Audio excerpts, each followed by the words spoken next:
en Noticia en Profundidad. Qué placer acompañarles. Soy Tatiana Pérez. Les saludo desde nuestra sede central en Caracas, en Venezuela. A partir de este momento, en la próxima hora, tenemos 3 temas que son noticia. Aquí están primero desplegados en titulares. En noticia, Estados Unidos. El gobierno Biden anunció este viernes el envío de las prohibidas bombas de racimo a Ucrania.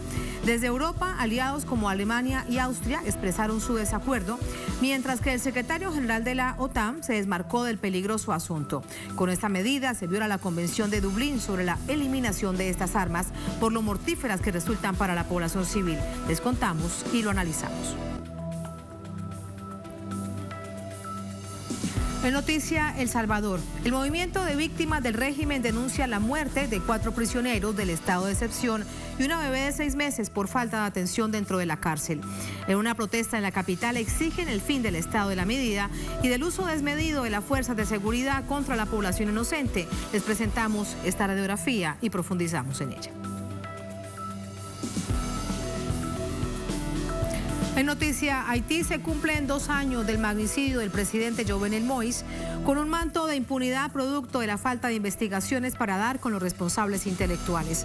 Los mercenarios que cometieron el crimen, la mayoría colombianos, siguen en una cárcel de Puerto Príncipe, la capital. Recordamos los hechos y los analizamos en un contexto de elevada crisis nacional.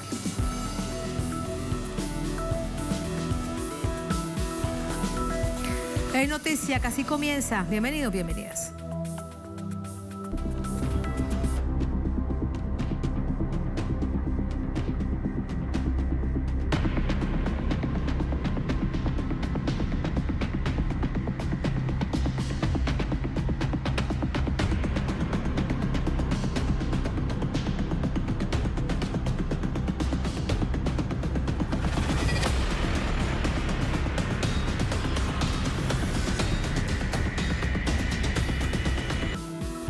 En noticia, Estados Unidos, el gobierno de Joe Biden enviará, así lo ha anunciado este viernes, bombas de racimo a Ucrania. Se trata de una flagrante violación del Tratado de Dublín que prohíbe la fabricación, compra y venta de estas armas mortales que no distinguen a combatientes de personas inocentes. Incluso hay oposición por parte de sus aliados dentro de Europa.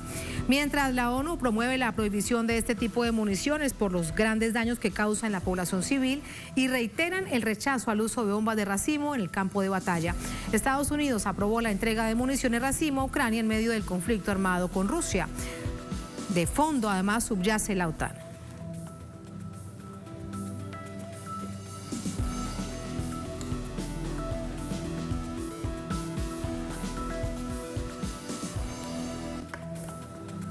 Así vamos a entrar con el análisis. Para ello nos acompaña Cristian Lames, analista internacional. Está con nosotros desde Buenos Aires. Cristian, bienvenido. Muy buenas noches. ¿Cómo está? Buenas noches, encantado de estar con ustedes y con su audiencia nuevamente. Muchísimas gracias, Cristian. Primero quiero pedirle un poco de historia, hacer un poco de historia para toda nuestra audiencia en América Latina, el Caribe y el mundo, acerca de la Convención de Dublín, que tanto costó después de la Segunda Guerra Mundial. Hoy en día hay más de 100 estados signatarios de ello. Sin embargo, bien recordamos que ni Estados Unidos ni Rusia son parte de ello, pero quien aún la sigue fabricando es Estados Unidos.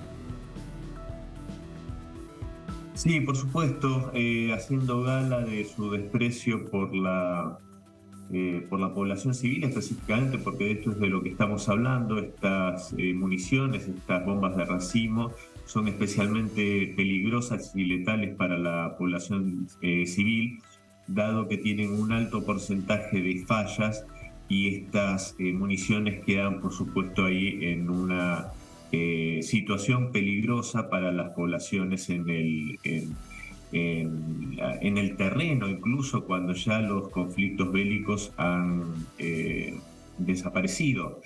Entonces, los Estados Unidos, por supuesto, siguiendo en esta escalada, en esta agresión, en esta guerra de agresión contra Rusia a través de Ucrania, siguen con esta escalada, con este tipo de armamento que incluso, digámoslo, las Naciones Unidas, que son este organismo que fue muy importante en su momento, pero que ahora desgraciadamente se ha vuelto casi decorativo, su secretario general incluso ha elevado su voz en contra de esta medida de los Estados Unidos. Pero bueno, es una manera más de escalar. Parecería ser que, según lo que dijo el presidente Biden, esto está relacionado con la carencia de municiones que tiene Ucrania. Parecería ser que también está en jaque la producción de las municiones de artillería por parte de Estados Unidos, entonces recurren a este armamento para proveer a Ucrania. Y la pregunta es, ¿qué le sigue en esta carrera? Si se termina esto también, ¿qué será? ¿Caer en armamento nuclear, como algunos países de la OTAN sugieren, como Polonia y algunos otros? Creo que esto hace que esta situación sea realmente cada vez más alarmante. Y lo que estamos observando en todo esto es además cómo sí algunos países europeos se han desmarcado diciendo no es correcto, recordando además lo sucedido en el marco de la Segunda Guerra Mundial, pero además la postura del secretario general de la OTAN. ¿Por qué lo analizas? Te pido mejor que lo analicemos desde esa perspectiva. Bueno, a ver, hay algunos países que parecería que paradójicamente quieren marcar cierta humanidad en medio de esta situación, a pesar de que proveen, como Alemania, que provee de armamento a Ucrania, estirando esta situación realmente dramática, que se calcula, si me permites decirlo, al día de hoy esta fallida contraofensiva ucraniana ha cobrado, que se inició el 4 del mes de junio, pasado el 4 de junio, ya ha costado alrededor de 24.000 bajas ucranianas. Entonces siguen en este baño de sangre, alimentando con armas al régimen de Kiev en una situación que es a todas luces inconducente. Parecería ser, como decía antes, que Alemania particularmente quiere seguir teniendo este manto de cierto progresismo y cierto pacifismo. Entonces se ven obligados a alzar su voz también en contra. Yo sinceramente creo que es poco, a mí se me hace por lo menos poco creíble el argumento de Alemania. Sí puedo creer más sinceramente las palabras de los líderes de Austria, pero Alemania particularmente, cuando tiene una ministra como Annalena Baerbock, que dijo dislates como que Alemania estaba en guerra con Rusia y demás cuestiones, es una guerrerista totalmente confesa, se me hace dificultoso creer que esta posición de Alemania sea realmente sincera. Yendo a lo más profundo del asunto, en declaraciones de estas últimas horas, esgrimían que los Estados Unidos esgrimían que el régimen de Kiev se había comprometido a utilizar este armamento de forma tal que fuera lo menos peligroso para la población civil, y aclarando que lo iban a hacer en territorio ucraniano. Pero falta aclarar que ese territorio al que se refieren es ni más ni menos que las regiones del Donbass, Zaporozhye, Gerson, estas regiones que eligieron ya ser parte de Rusia y cuya población desprecian y odian profundamente los nacionalistas ucranianos por su pertenencia a Rusia en lo cultural, en lo lingüístico, incluso en lo afectivo. Entonces realmente se le está dando a este régimen un armamento de una alta letalidad contra la población civil que va a ser, me atrevo a afirmar, adrede utilizado en contra de la población civil de estas regiones. Y con respecto a lo que ha dicho Estados Unidos, es poco creíble que realmente piensen en esa población civil cuando el presidente Biden dice hoy en un medio de comunicación que les costó mucho trabajo tomar la medida, pero realmente es casi que incomprensible cuando la mayoría del planeta, la mayor parte del planeta lo que busca es eliminar por completo este tipo de armamento. Resulta que Estados Unidos no solamente las tiene, sino que las sigue produciendo. Sí, por supuesto. A ver, las declaraciones del presidente Biden realmente son cuando no genera incluso burla por sus dislates y por esa situación en la que frecuentemente habla y saluda a gente que no existe, a gente invisible. En este caso, dijo también algo en esas mismas declaraciones que era que si bien este armamento es peligroso para la población civil y por eso había sido una decisión muy difícil de tomar, al mismo tiempo era más difícil o iba a ser peor si Rusia seguía tomando territorios y subyugando, palabras textuales, a la población ucraniana bajo su dominio textual aproximadamente. Ahora bien, lo que yo señalaría es que las poblaciones de estas regiones que ya están bajo control ruso quieren vivir en Rusia, quieren vivir bajo la presidencia del presidente Putin en este caso, y no son las únicas. Las poblaciones de Odessa, las poblaciones de Kharkov y otras de Ucrania también anhelan la llegada libertadora del ejército ruso. Entonces, esto que le quiere vender Biden al mundo es ni más ni menos que una ficción. Es lo mismo que cuando en Mariupol, por ejemplo, en esta ciudad que tuvo esos combates tan cruentos, no cuentan en la historia que allá por 2014-2015, cuando la ciudad de Mariupol se levantó contra el golpe de Estado contra el presidente Yanukovych, fue brutalmente reprimida, fueron sojuzgados y hasta que fue liberada en el año pasado, fueron liberadas por las tropas rusas. Se calcula que tan solo entre 2014 y 2015 hubieron alrededor de 20.000 a 30.000 personas que desaparecieron literalmente de Mariupol. O sea, fueron secuestradas, torturadas, asesinadas, solo en una ciudad. Entonces, imagínense el desprecio que tiene literalmente el presidente Biden por la población ucraniana en general, no digo solo por los llamados prorrusos, sino por toda la población, porque la carnicería que yo refería antes en esta contraofensiva inconducente está costando pero miles y miles de vidas ucranianas. Entonces tienen un desprecio enorme por las vidas, no solo de los prorrusos, sino por todos los ucranianos. Por lo tanto, evidentemente no hay ningún problema para la administración de Washington mandar este tipo de armamento censurado y condenado por prácticamente todo el mundo, sino que, repito, esta escalada, esta peligrosidad puede llegar a extremos mucho más complicados como este ataque que se parecería, gracias a Dios, que se ha desactivado sobre la planta nuclear de Zaporozhye, o incluso la utilización de una bomba sucia con elementos radioactivos por parte de Kiev, o que se le llegue a dotar a este régimen de armamento de este tipo. Todo esto es extremadamente grave. Mientras escuchamos su análisis, fíjese lo que se plantea en términos científicos y militares acerca de lo que significa estas bombas de racimo. Son contenedores que se abren en el aire, dispersan una gran cantidad de submuniciones explosivas sobre un área amplia que puede llegar a ser de un radio de entre 200 y 400 metros. He allí la peligrosidad. Por eso esta Convención de Dublín, por eso además el derecho internacional humanitario, el DIH de los derechos humanos, no lo permite porque no distingue entre combatientes y población civil. Esto es imposible, profesor, que no lo sepa Estados Unidos y mucho menos Ucrania.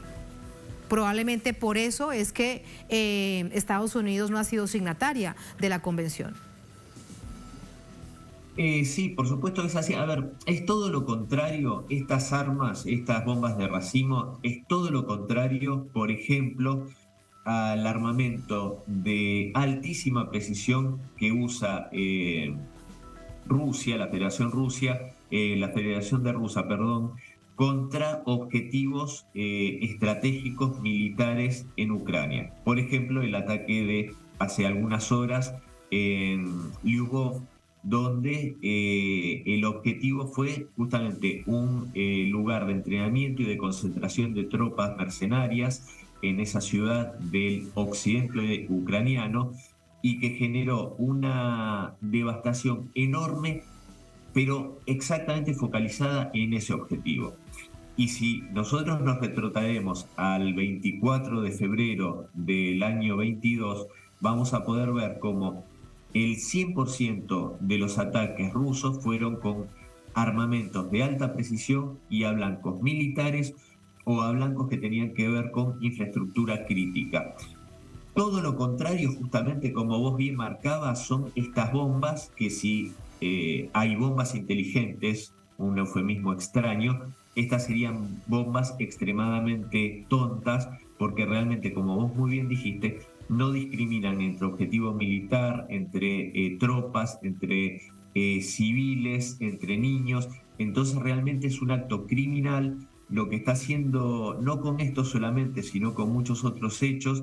Lo que está haciendo Washington son realmente crímenes de guerra, como por ejemplo, y me voy un segundito, este hecho que sucedió hace algunas semanas en Kramatorsk, si no me equivoco, donde había funcionarios, altos funcionarios de la OTAN y funcionarios de alto rango, dos generales se calcula, y unos 50 oficiales ucranianos reunidos en lugares donde también había concurrencia de civiles, y que esto lo aprovechó Ucrania cuando fue destruido este objetivo para denunciar que Rusia estaba atacando objetivos civiles, cuando en realidad es un crimen de guerra lo que hace el régimen de Kiev cuando enmascara y utiliza escudos humanos para actividades militares. Entonces los mete en ámbitos civiles y esto genera, por supuesto, poner en riesgo real a esas poblaciones. Entonces,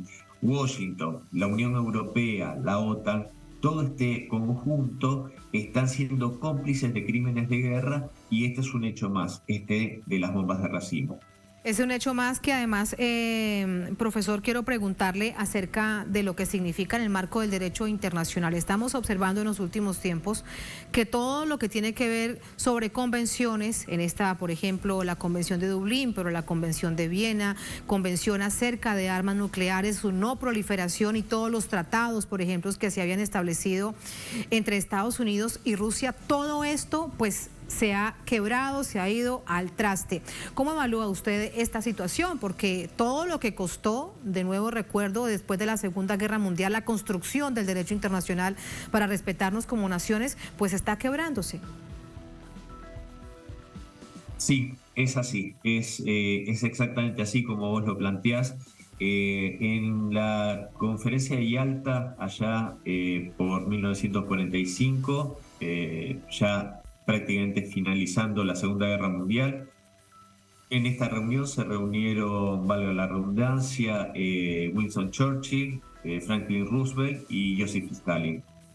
En esa reunión se delinearon los aspectos que iba a tener y la forma de la próxima Organización de las Naciones Unidas, con la carta de la misma, esta carta sobre la cual se basa el derecho internacional. Y esta es una fórmula que, a mi modo de ver, funcionó de una forma virtuosa prácticamente en todos los años que sucedieron a la Segunda Guerra Mundial, con excepción de lo que ocurrió cuando cae la Unión Soviética. En ese momento, en el año 1991, Estados Unidos, erigiéndose como este factor de poder unipolar y hegemónico, empieza sucesivamente a socavar todos estos principios que habían construido una convivencia más o menos segura en el marco incluso de la Guerra Fría, que fue momentos de algunos de ellos de suma tensión, como la crisis de los misiles en Cuba. Este orden jurídico internacional, a través de la Carta de las Naciones Unidas, se ve violada sistemáticamente justamente por los Estados Unidos y por sus socios europeos.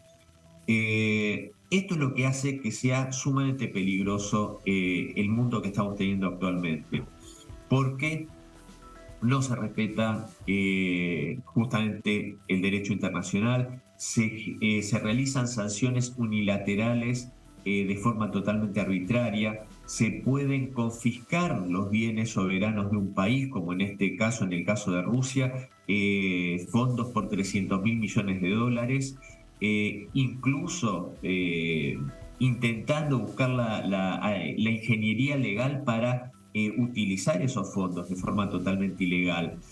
Y todo esto para volcarnos a un mundo basado en reglas, un nuevo orden mundial basado en reglas, que es lo que de lo que habla Estados Unidos. Unas reglas que nunca quedan claras y unas reglas que cambian según la conveniencia de ellos. Bueno, yo creo que en este sentido hay un grupo de países que son los grupos de países amigos de la Carta de las Naciones Unidas, entre los cuales se encuentra Venezuela, se encuentra China, se encuentra Rusia, Irán, Bolivia y Siria, bueno, otros tantos países que en este momento se me escapan algunos de ellos, pero creo que es una iniciativa que realmente debe imponerse y es justamente la vuelta al respeto por el derecho internacional, la vuelta al respeto de todas las naciones sin importar su tamaño o su importancia o su poderío económico o militar, que es lo que en definitiva,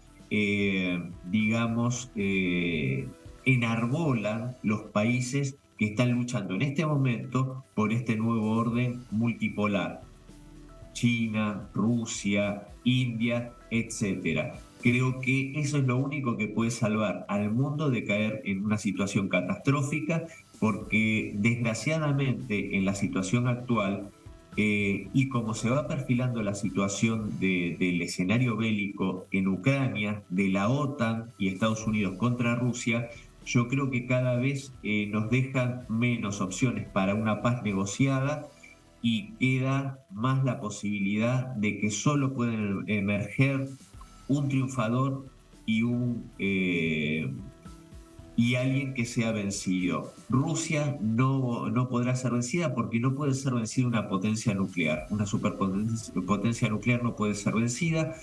Y en este caso la situación es dramática porque hay que ver si Estados Unidos y la OTAN se resignan a estar en el lugar de los vencedores. Es una crisis existencial y creo que realmente la salida se hace muy, para mí por lo menos, muy poco optimista. Muy poco optimista de acuerdo a su análisis y bueno, tiene toda la razón de ello, extremadamente peligrosa entre otras cosas, profesor. Y el envío de estas bombas de racimo pues también precisamente da cuenta de esto. Muchísimas gracias por su análisis, muy interesante, muy buenas noches.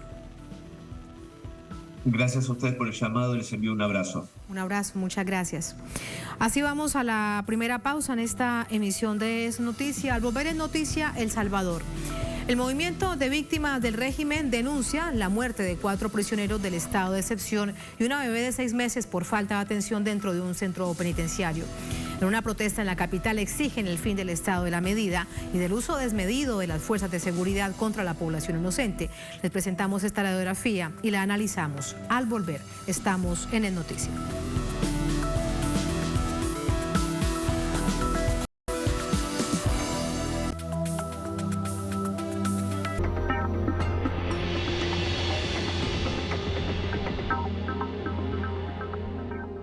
Aquí estamos ante la vida, dispuestos a crear el camino, con las ideas en el destino. Somos el eco de los olvidados, la lucha de aquellos que no se rinden. Creemos en la trascendencia de las historias y en la firmeza de su andar, sin bajar las manos y con la frente en alto, con el corazón y el compromiso en la piel, para mostrar una verdad más justa, donde la igualdad sea real y no un papel. Telesur siempre da más. Reportajes Telesur presenta 50 años así, en estas condiciones tan difíciles, en este desierto inhóspito. Seguiremos luchando hasta la última gota de sangre.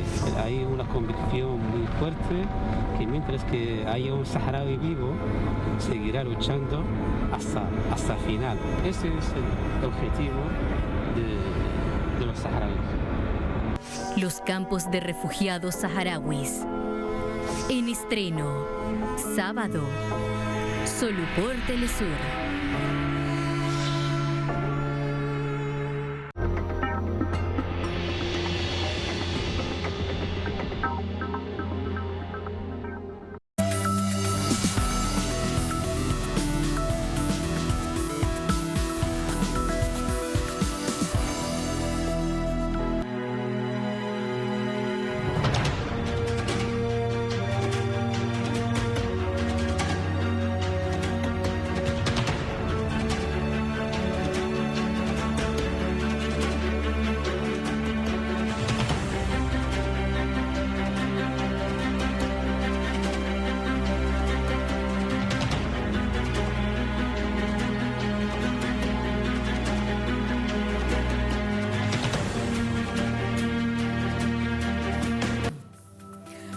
noticia, El Salvador, el movimiento de víctimas del régimen marchó este viernes para exigir la liberación de sus familiares. Denuncia la muerte de 4 prisioneros del estado de excepción, además de una bebé de 6 meses. Vamos a ver los detalles. Miembros del movimiento de víctimas del régimen, MOVIR, realizaron una concentración en San Salvador para exigir la liberación de sus seres queridos y denunciar las detenciones arbitrarias a personas inocentes por el régimen de excepción. Pedimos que nos devuelvan nuestros hijos, principalmente que soy una abuela también que vive sola y solo mi hijo trabaja para mí. Ya debo 2 meses de casa porque estoy bien enferma y no alcanzo a pagar. No me dan trabajo por la enfermedad que yo tengo. Durante la manifestación, familiares de las víctimas aseguraron que el gobierno de Bukele se ha aprovechado de los Juegos Centroamericanos para ocultarle al mundo la verdad del país y el sufrimiento de las familias. También denunciaron la muerte de 4 personas en centros penales, 2 de ellos con moretones y marcas en el cuerpo.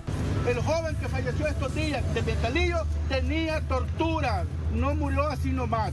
Por favor, no somos delincuentes, la autoridad que no se equivoque, defendemos inocentes. Mi hija va para 15 meses. ¿Quién me da respuesta que está viva? ¿Quién me lo garantiza? ¿Me la van a entregar cuando ya esté muerta? Entre los fallecidos está un bebé de 6 meses, que según la organización Socorro Jurídico Humanitario, murió debido a las condiciones en las que se hallaba en el centro de detención. Las causas de muerte fueron insuficiencia renal, hepática y neumonía. Miembros del movimiento denunciaron también que recibieron amedrantamientos por parte de la Policía Nacional durante la concentración, lo que poco después se concretaría. El grupo social señaló por redes sociales la persecución de una patrulla policial mientras se dirigían a sus casas en un microbús. 2 periodistas registraron los hechos, alegaron que los oficiales tomaron fotos de sus credenciales y tomaron los datos de los protestantes, asegurando que de no colaborar, le aplicarían el régimen. El estado de excepción se aprobó a finales de marzo del 2022 por el gobierno de Bukele. Esta medida se implementó para hacer frente al crimen organizado.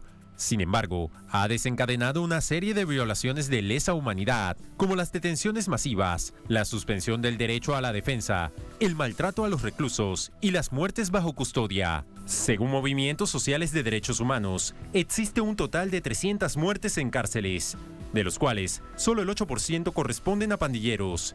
El 92% de las víctimas eran inocentes. Más información a propósito de esta jornada de protestas en la capital. Para ello nos acompaña nuestro corresponsal Roberto Hugo Presa desde San Salvador. Hola Roberto, adelante. ¿Cómo finalizó esta jornada? Hola Tatiana, un poco complicado finalizó porque luego de la concentración, tenían previsto concentrarse en la Plaza del Divino Salvador del Mundo, pero esta plaza estaba llena de policías. Los agentes de la Policía Nacional Civil les pidieron a los manifestantes, a los familiares de las víctimas del régimen de excepción que llegaron temprano a concentrarse, que no podían utilizar dicha plaza porque iba a ser usada para un evento deportivo. Sin embargo, los dirigentes de MOVIR descartaron que a lo largo del día se hubiese programado algún evento deportivo en dicha plaza. Luego, cuando ellos decidieron retirarse de ese lugar, lo hicieron varias cuadras hacia el oriente hasta llegar al llamado Parque Cuscatlán, en donde denunciaron que habían sido objeto de amedrentamiento por parte de los elementos de la Policía Nacional Civil. Luego, ya cuando los periodistas nos habíamos retirado y que un par de fotógrafos de medios escritos se quedaron siguiendo a prácticamente a la gente que se había retirado, pudieron detectar y pudieron fotografiar, registrar en sus cámaras que elementos de la Policía Nacional Civil habían interceptado a un microbús que transportaba a familiares de las víctimas de los reos que están detenidos, así como también a dirigentes del movimiento de víctimas del régimen de excepción, y que en alguna medida les habían quitado sus documentos, pero después se los regresaron. Ellos denunciaron que hay decenas de capturas arbitrarias que se han registrado a lo largo de más de un año del régimen de excepción, prácticamente 15 meses de régimen de excepción, y dicen también que les preocupa porque en el interior de las cárceles hay madres que están amamantando a sus hijos, hay cerca de 30 niños que están siendo amamantados, pero que no tienen las condiciones, y de hecho denunciaron que 2 de estos pequeños han muerto, Tatiana. Qué situación tan dolorosa, todo esto que nos cuentas y tal como lo veíamos también en el informe que nos precedía. ¿Hay alguna respuesta de carácter político, de organizaciones o de sectores políticos que le digan al presidente, a su gobierno, basta, que esto no puede seguir? Bueno, hay varias organizaciones de la sociedad civil que constantemente están haciendo denuncias, organizaciones como Cristosal, como el Socorro Jurídico, como FESPAD, Movir y otras organizaciones incluso de orden internacional que le han sugerido incluso al presidente que desmonte ya el régimen de excepción. Pero el gobierno, el Gabinete de Seguridad y el mismo presidente ha dicho que este régimen de excepción es el que le ha permitido a El Salvador considerarlo hoy en día como uno de los países más seguros de América. De hecho, esta manifestación que se daba hoy era como un grito de denuncia, aprovechando las delegaciones internacionales que están visitando el país con motivo de los Juegos Centroamericanos y del Caribe, que justamente esta noche a esta hora están ya clausurándose. Tatiana. Gracias, Roberto Hugo, por esta información. Muy buenas noches. Buenas noches, Tatiana. Como siempre, un placer. Un placer, muchas gracias. Vamos a entrar con el análisis. Para ello nos acompaña Samuel Ramírez, dirigente del Movimiento de Víctimas del Régimen de Excepción. Nos acompaña también desde San Salvador. Samuel, bienvenido. Buenas noches. Gracias por acompañarnos. Buenas noches, Tatiana. Buenas noches, Telesur. Gracias por este espacio. A usted muchas gracias. Samuel, ¿cuál es la situación que ustedes han podido radiografiar acerca de lo que viene sucediendo, razón por la cual están lamentablemente sumando las personas que han muerto dentro de las cárceles salvadoreñas en este régimen de excepción? Bueno, informar que ya tenemos más de 15 meses de estar sometidos ante un régimen de excepción donde no tenemos garantías constitucionales, no hay derecho a defensa, no hay derecho a la presunción de inocencia, se realizan capturas sin una orden judicial, la persecución sigue permanente, las capturas continúan. Y por eso fue la actividad de ahora, pues, para decirle al mundo que no es cierto que El Salvador vive en paz. Hay una situación de zozobra en las familias salvadoreñas. Son miles de personas que están presas inocentes, se están muriendo en la cárcel por falta de atención médica, también se están muriendo por tortura, por golpes. La mayoría de personas que la familia logra ver sus cuerpos cuando son fallecidos tienen moretes, tienen golpes, y no son muertes natural, como lo dijo el fiscal general de la República, que reconoció que hay más de 142 fallecidos durante el régimen, pero él dice que son muertes naturales y que por lo tanto no hay ningún delito que perseguir. Es lamentable pues la posición del régimen, no reconoce a las víctimas mortales, no reconoce que hay inocentes, y por eso pues el movimiento de víctimas ahora se hizo presente al Salvador del mundo para decir al mundo que no es cierto que en El Salvador hay paz. Aquí hay violencia, hay persecución y hay muertos en las cárceles con un régimen de excepción que simplemente la gente no puede denunciar, no puede decir nada, porque incluso ahora fuimos perseguidos, como usted lo mencionaba ahí hace un momento.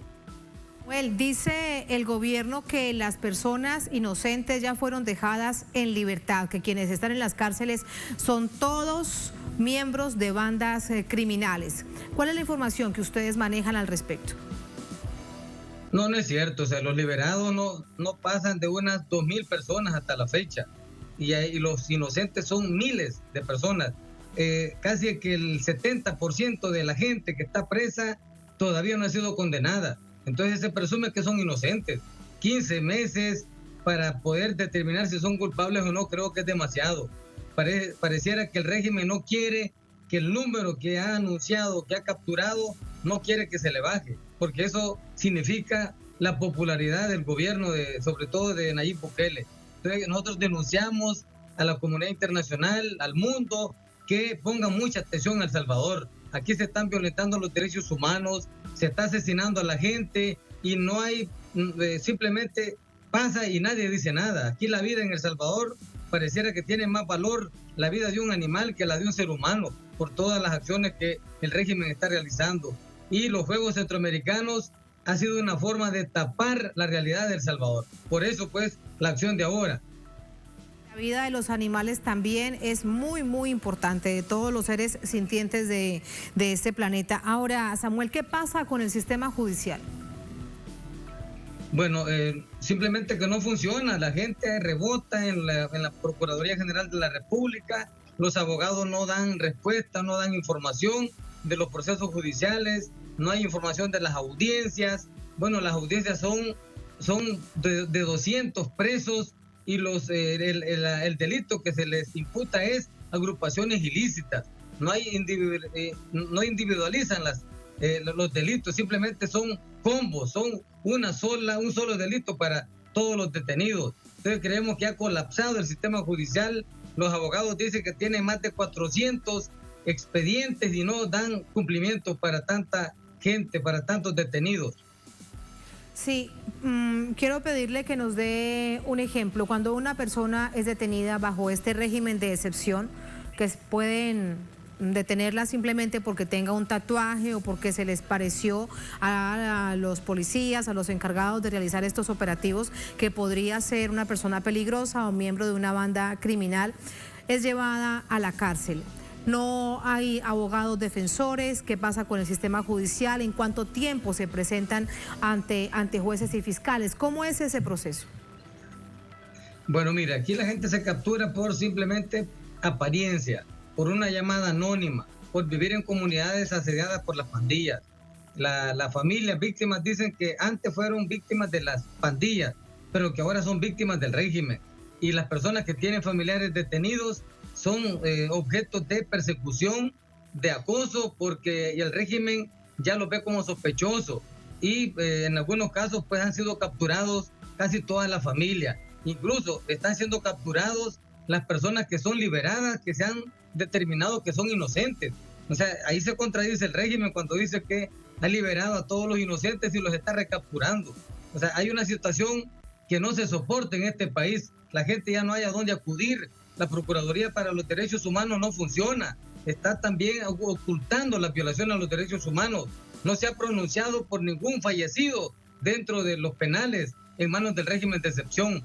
Así que aquí la verdad que la población, solamente las organizaciones sociales, el movimiento de víctimas, son las realmente que están acompañando a esta población que sufre, que no saben ni qué pasa con sus familiares, porque no saben cómo están, no hay visitas, la gente se está muriendo y la familia no sabe qué está pasando con ellos. Samuel, ¿y cómo se entiende entonces ante esta situación tan grave que además usted bien nos ha presentado las cifras, siendo que si el Estado es el responsable de todos y todas dentro de las cárceles también, una sola muerte ya es grave? ¿A qué se debe entonces el nivel de popularidad del que goza, según las encuestas, el presidente Nayib Bukele?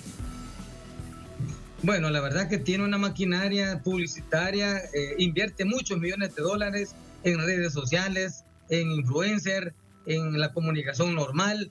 Y bueno, y ejemplo es los Juegos Centroamericanos, que está servido para tapar la realidad de lo que pasa en el país. Luego dice que viene Miss Universo y luego no sé qué va a inventar para continuar con un pan y circo, con entretenimiento a la población salvadoreña, para ocultar lo que pasa en este país. Tenemos muchas personas extranjeras, hay hondureños, hay guatemaltecos, hay colombianos, nicaragüenses, costarricenses que están presos y la familia nos llama angustiada que no sabe qué pasa con ellos y el régimen no se pronuncia. Ese es lo que pasa en este país. Hay pobreza, hay hambre, pero tampoco el gobierno toma en serio esos temas de la población salvadoreña.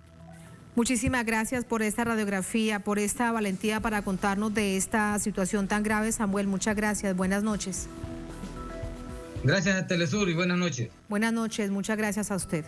Así vamos a la última pausa en esta emisión de Es Noticia. Al volver en Noticia Haití, se cumplen 2 años del magnicidio del presidente de la Nación, Jovenel Moïse, con un manto de impunidad, producto de la falta de investigaciones para dar con los responsables intelectuales.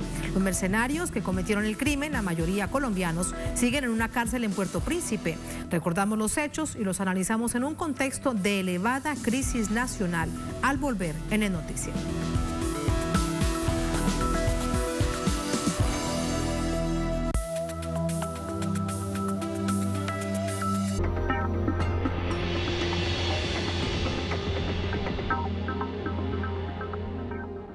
Avanzamos hacia la industrialización del litio.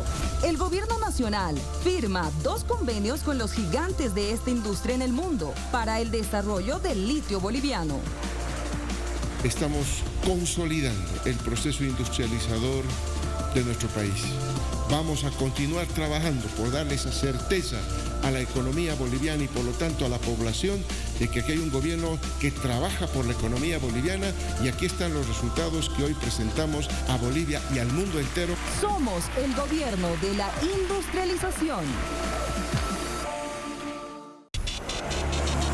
Fanáticos del deporte, Telesur te invita a seguir de cerca la cobertura de Juegos Centroamericanos y del Caribe 2023, desde el 23 de junio hasta el 8 de julio. Disfruta de 37 deportes y más de 50 disciplinas. Únete a nosotros y vive toda la emoción. Sé testigo de los mejores momentos, solo por Telesur. 62 Cumbre de Jefes y Jefas de Estado del Mercosur y Estados Asociados. Vivimos un momento crucial de transición hacia un mundo multipolar, desafíos que debemos enfrentar a través de la cooperación, la articulación y la integración. Trabajemos para que el Mercosur se convierta en una verdadera plataforma para el desarrollo de iniciativas regionales que promuevan el encadenamiento productivo, la innovación y la industrialización de nuestros recursos naturales con respeto a la madre tierra. El pueblo boliviano tiene una vocación integradora. Consideramos que la adhesión de Bolivia al Mercosur representa una oportunidad única para fortalecer la integración, ampliar el comercio y la cooperación regional.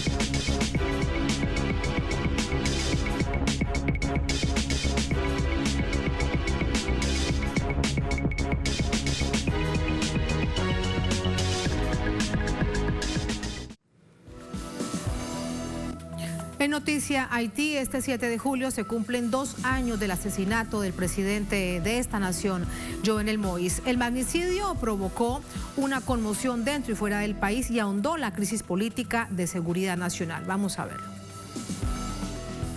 En la madrugada del 7 de julio de 2021, 28 mercenarios, 26 colombianos y 2 haitianos estadounidenses irrumpieron en la residencia del presidente Jovenel Moïse en Puerto Príncipe, la capital. Lo asesinaron de varios disparos al lado de su esposa, Martín Moïse, quien resultó herida. Los mercenarios se hicieron pasar por agentes de la Administración de Control de Drogas de Estados Unidos. De acuerdo con declaraciones de los capturados, el cuerpo de seguridad del mandatario estuvo implicado. Los militares retirados colombianos fueron reclutados por compañeros que llevaron el liderazgo de la operación, financiados y dotados a través de supuestas empresas de seguridad con sede en Miami. Una vez capturados, mencionaron a varios líderes y políticos como presuntos autores intelectuales del magnicidio, entre esos, el médico y pastor Emmanuel Sanón y Wendell Coe, una jueza destituida por Moïse. Buena parte de los políticos en Haití sentía que Moïse estaba quedándose de más en el poder por una controversia por la fecha de las elecciones.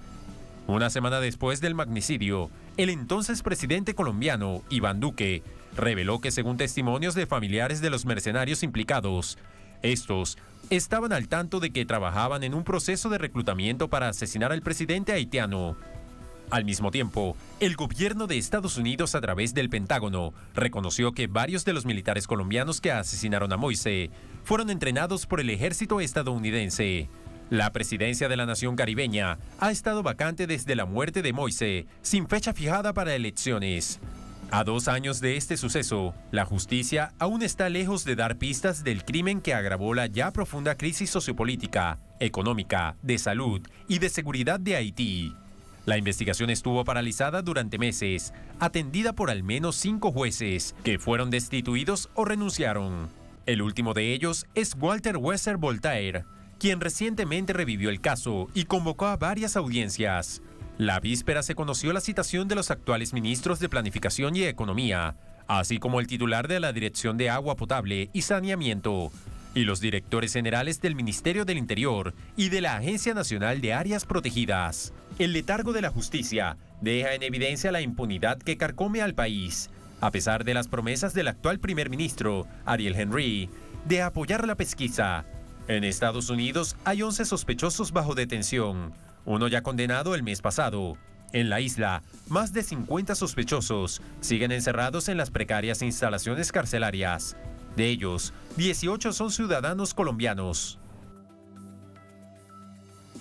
Allí está parte de los hechos, el recuento del asesinato del presidente de Haití, Jovenel Moïse, hace justamente esta fecha 2 años. Vamos a entrar con el análisis. Para ello nos acompaña Rebeca Enríquez, ella es vocera nacional del Comité de Derechos Humanos en República Dominicana. Nos acompaña desde Provincia Duarte, San Francisco de Macorís. Rebeca, bienvenida, muy buenas noches. Buenas noches a Telesur por darme la oportunidad de expresarme a toda la sociedad a través de su programa, y más con una situación, un acontecimiento como el que ocurrió hace 2 años en la hermana República de Haití. Muchísimas gracias. ¿Usted cómo podría, después de 2 años, caracterizar lo que ha sucedido? Lo que observamos fue una cantidad de actores dentro y fuera del país. Esto se fue conociendo de a poco con el paso de los días, con el paso de los meses, en una gran conspiración para asesinar al presidente Jovenel Moïse. Pero lo cierto es que en este momento no se logra identificar quién dio la orden de este magnicidio. ¿Usted cómo lo caracteriza, Rebeca? Para nosotros es preocupante, para nuestra organización defensora de derechos humanos, ver además cómo continúa la violencia en Haití, el desorden social que existe allí y político. La mayoría de los hombres que penetraron a la casa eran exmilitares colombianos, algunos también eran preparados por las botas norteamericanas. Entonces para nosotros es suma preocupación, ya que Estados Unidos es uno de los países que siempre dice que vela por la paz y por la seguridad de los estados. Esto no ha sido demostrado en la situación que se dio en Haití, en este magnicidio al presidente Jovenel Moïse. Para nosotros de verdad es preocupante como derechos humanos y ver todavía que la situación continúa y la inoperancia del sistema de justicia, sobre todo para hacer justicia con este caso. Un tema fundamental es el sistema de justicia. Usted que le hace seguimiento a toda esta situación en el marco de los derechos humanos, ¿cómo observan este hecho? Porque dentro de Haití no ha avanzado prácticamente nada, es parte de la denuncia que veíamos previo al informe. Sin embargo, sí un poco más, paradójicamente, fuera del país, que es en Estados Unidos, personas detenidas por el asesinato de Jovenel Moïse. Consideramos principalmente yo como defensora de derechos humanos que no les conviene hacer público los actores principales de este hecho tan conmovedor. Y no creo que vayan a hacer justicia con este caso. Más bien pienso que lo van a ir engavetando poco a poco. Y también ahí que a nosotros nos interesa la participación de la Corte Interamericana de los Derechos Humanos, que ellos cumplan con el papel que deben cumplir, y más con un hecho como este. ¿Usted cree que después de 2 años, al ver el estado de crisis en el que está el país, algunos sectores lo que estaban buscando precisamente era esta crisis profundizada en Haití? Sí, eso es lo que nosotros consideramos, porque no ha visto ninguna mejoría. En 2 años no hay mejoría en Haití, las cosas se están poniendo peor que otros años anteriores. Uno de los temas centrales es lo que se exige por parte de la población es unas elecciones libres, unas elecciones transparentes, pero uno como se pregunta en medio de este caos, ¿cómo poder adelantar esas elecciones? Debe haber una democracia, principalmente en Haití, donde la participación ciudadana es principal, pero no le dan a ellos este derecho que ellos tienen como sociedad. De verdad, este es un derecho que se le está siendo vulnerado al hermano pueblo haitiano, a todos los haitianos allá residentes en Haití. A nivel internacional veíamos la víspera cómo en el Consejo de Seguridad por una decisión de rechazo de Rusia y China, no se avanza en un pedido del propio primer ministro de Haití, Ariel Henry, acompañado por el secretario general de Naciones Unidas, Antonio Guterres, para que se arme una intervención militar extranjera, internacional, según el objetivo de Naciones Unidas, y también la petición que hace el gobierno de Ariel Henry es para tratar de darle paz y pacificar en general al país. ¿Usted qué opina de ello? No solo las botas estadounidenses son las que pudieran tener la mejor mejoría para el pueblo haitiano. Haití necesita muchas cosas, que no solamente mandando militares a combatir los paramilitares. Haití necesita otras ayudas humanitarias. Por ejemplo, mayormente cuando hay pronunciamientos siempre dicen que República Dominicana debe responsabilizarse de la situación de Haití. No solo República Dominicana debe responsabilizarse, las Naciones Unidas debe hacerlo, pero no lo hacen, la ONU tampoco lo hace, no lo hace como deben hacerlo. Es muy fácil para ellos echar toda la responsabilidad al pueblo dominicano, cuando la responsabilidad debe ser de todos. Considero que no va a ser de gran ayuda solamente las botas norteamericanas al pueblo haitiano. Primero deben haber mejoría en las clases sociales, políticas, culturales y demás. Por último, Rebeca, pero para que esto se dé en medio de esta crisis tan compleja que usted la ha reseñado, es política, de seguridad social, de salud, climática, social, educativa, es una crisis transversal a todo el país. ¿Cuál cree usted que es la salida? La salida debe ser la unión de los estados para ayudar al pueblo haitiano a que crezca.